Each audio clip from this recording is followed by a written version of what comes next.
that anything Ricochet can do, the Dream can do better.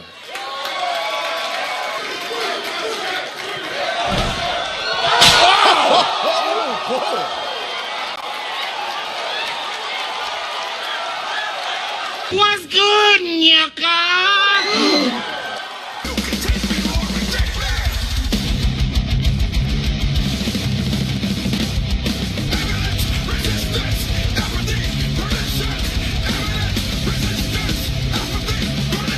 Hey, what is up, you guys? It is Tyler. Welcome back to the Tyler Williams channel. Welcome to your weekly NXT review. It is the May 30th edition of NXT. What was a pretty good show, if you ask me. I feel like we've had a pretty good run of good shows as of late. You know, the previous week was a really good show. Week before that was a good show. So NXT's on a pretty nice run. It's starting to remind me a lot of the not earlier NXT days, not like the 2012 period, but like the 2015 period when NXT was like, I would say NXT was at its peak in, you know, like just good shows straight throughout in their 2015 period when Kevin Owens and Neville and Finn Balor was the champion.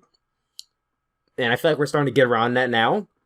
Not to say that there's never a time where, oh, it's always good NXT television, because, you know, some weeks it's good, some weeks it's great, some weeks it's meh. There's not really a bad week of NXT television. I could probably count on one hand how many times I could say, like, oh, I regret watching this episode.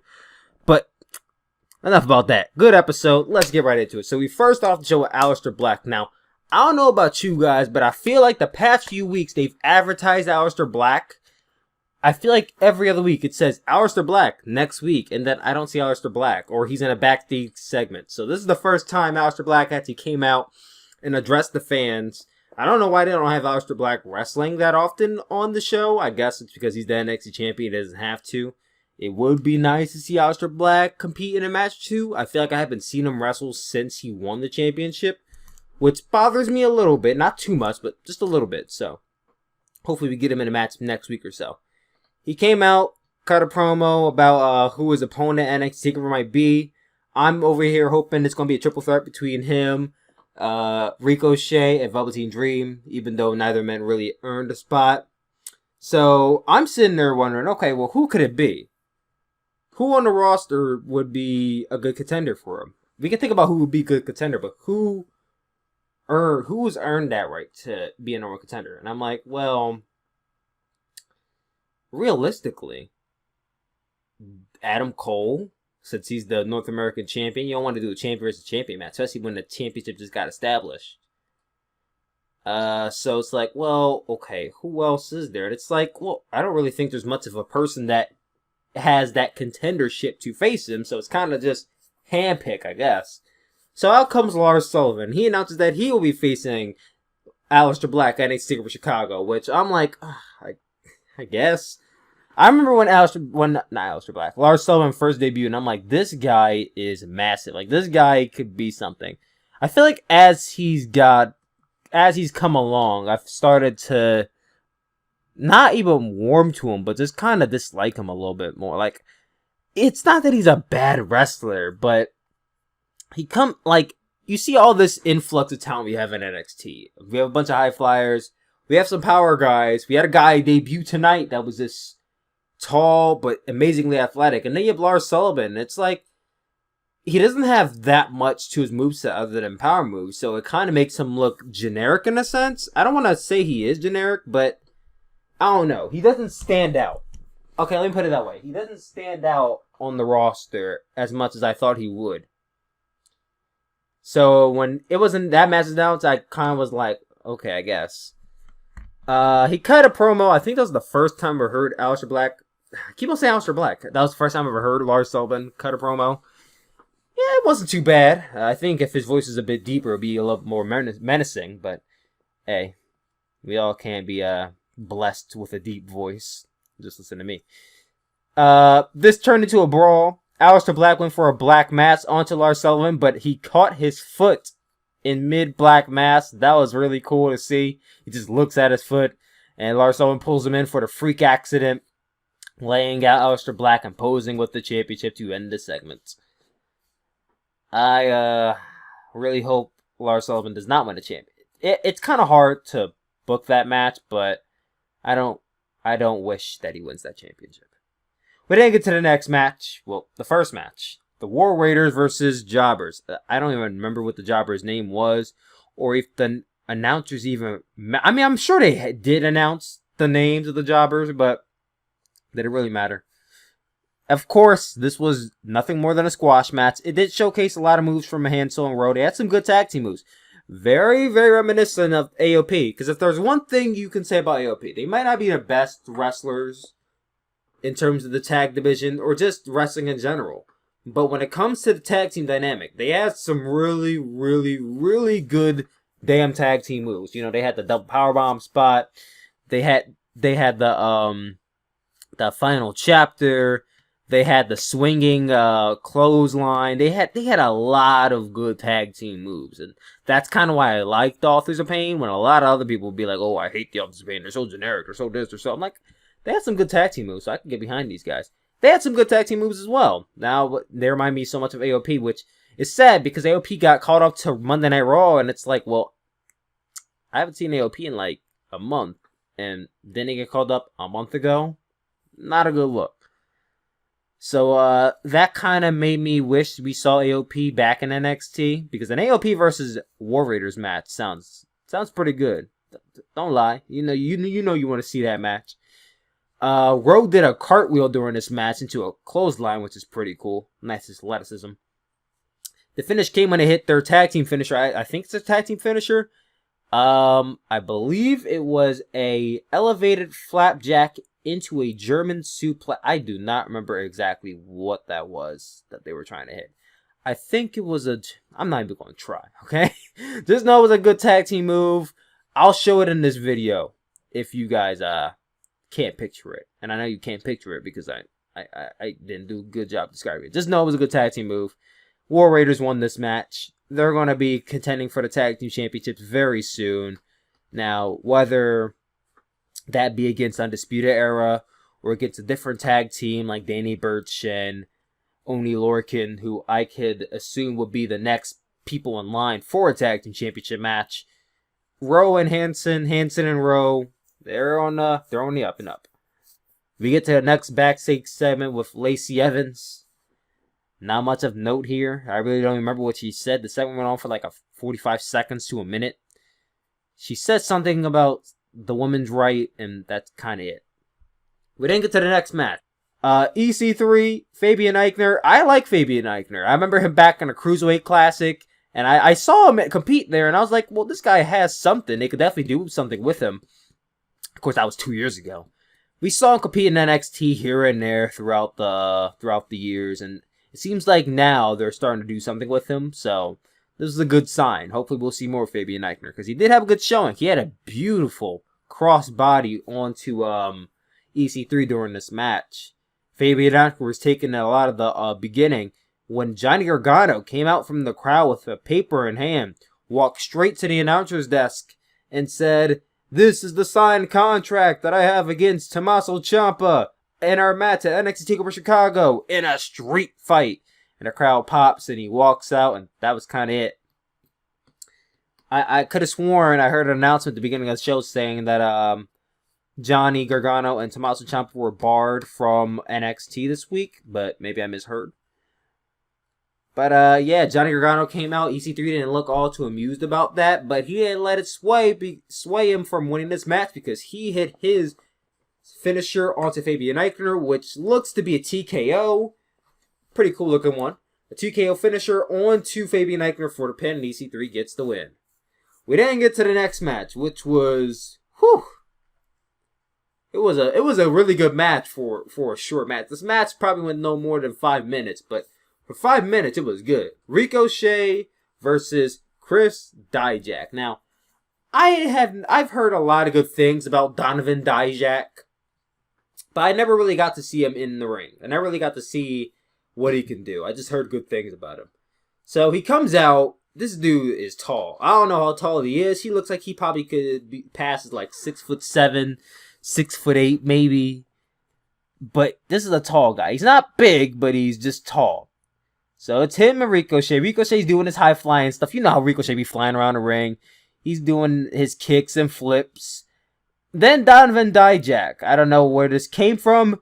Ricochet sends Donovan onto the outside, hits him with a suicide dive, but Donovan, oh, his name is Chris in NXT. Let me change that. Chris catches him and choke slams him onto the apron. It was sick. I was like, whoo! I was watching my little sister. I was like, ugh! Choke slammed him onto the apron, got him into the ring, and this shocked the hell out of me, and I think everyone else.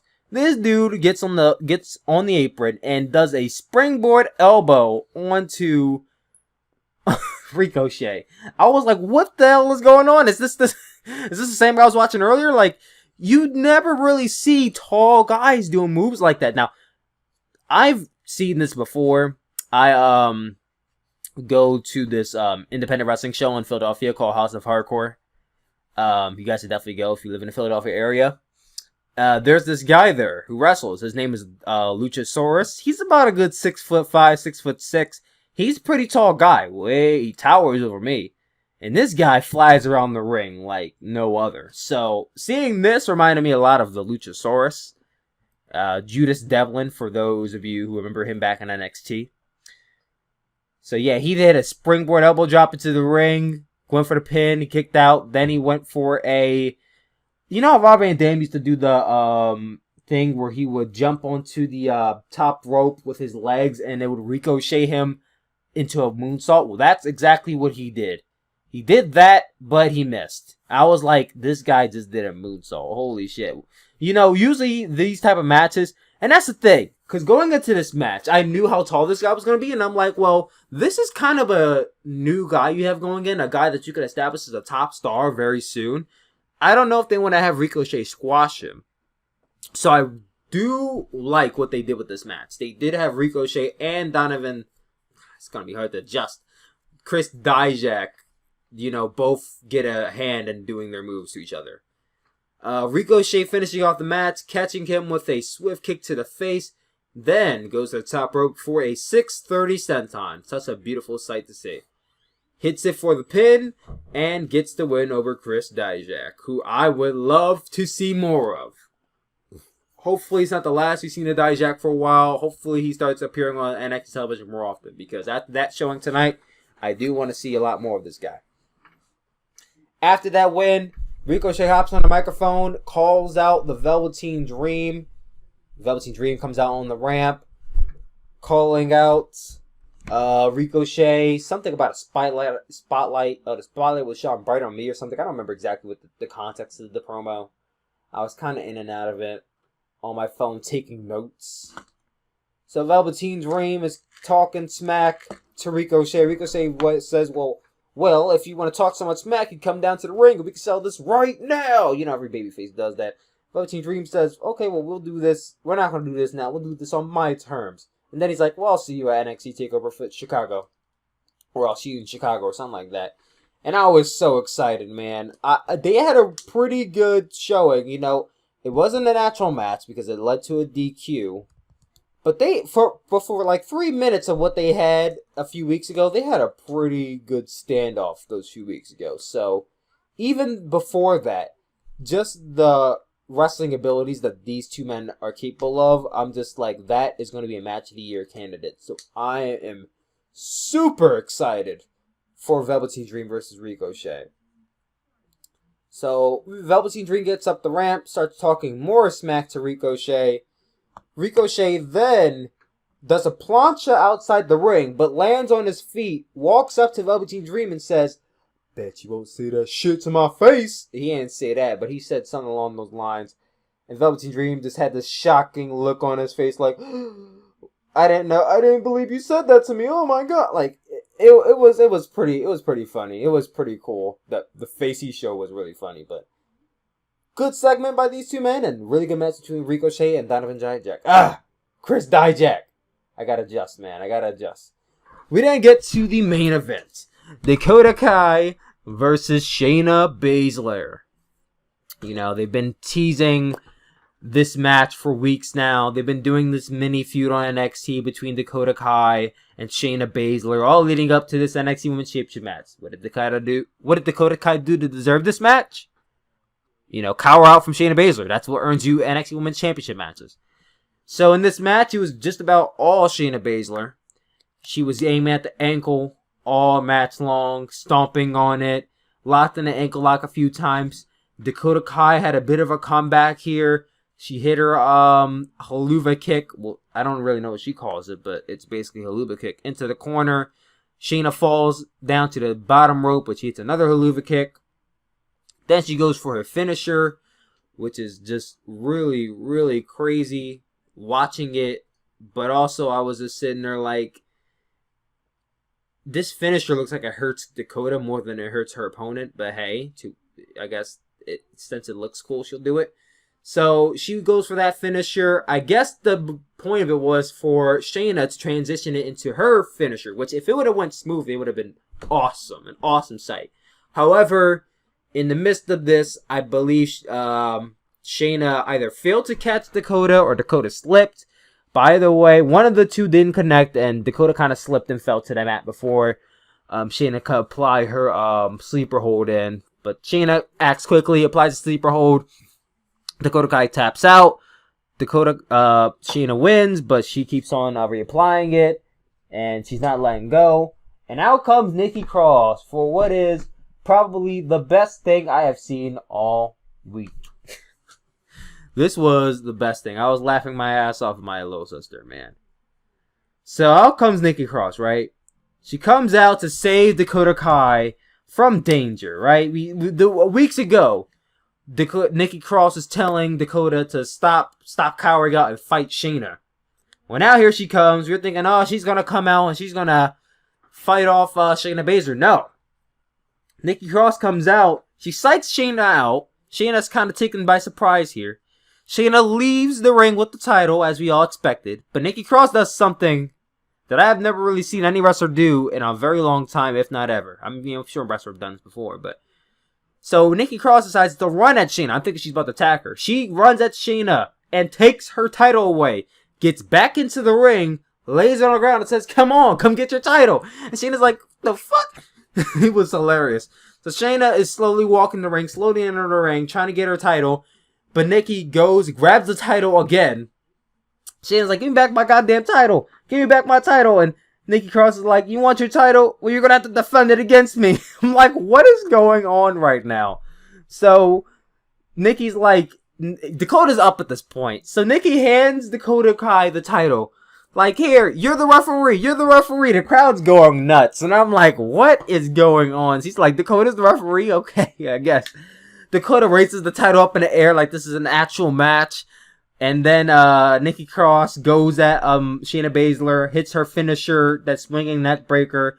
Dakota Kai counts to 3, and Nikki Cross acts like she won the match. The belt didn't ring because it was an official match. It wasn't. Dakota Kai's not an official referee. Nikki Cross basically pretends it's an actual match, pins and beats Shayna Baszler, acts as if she won the NXT Women's Championship. Or in her mind, she thinks she won it. She's celebrating. She grabs the title, runs to the crowd, cheering along, patting fans on the back, smiling and all this kind of stuff, running around the ring, prancing around with the Women's Championship. I'm like, this is just glorious. Whoever constructed this segment is just, yes. Whoever did this, you need a raise. That was just awesome. I love that segment. Man. That was just too funny. Maybe we look forward. When I saw that we were seeing Nikki Cross versus Shayna Baszler, I was like, oh, well, I guess. But this segment right here made me get invested in that feud right away. So I can't wait for Shayna Baszler versus Nikki Cross. I don't think there's a chance of hell that Nikki's going to beat her. But seeing that Nikki Cross is in possession of the title and Shayna is currently the champion is going to make for some interesting television going into that pay-per-view. But yeah, that was NXT. Another good week. I would definitely advise you guys watch this episode. And yeah, love you guys as always, and I will see you all next Wednesday.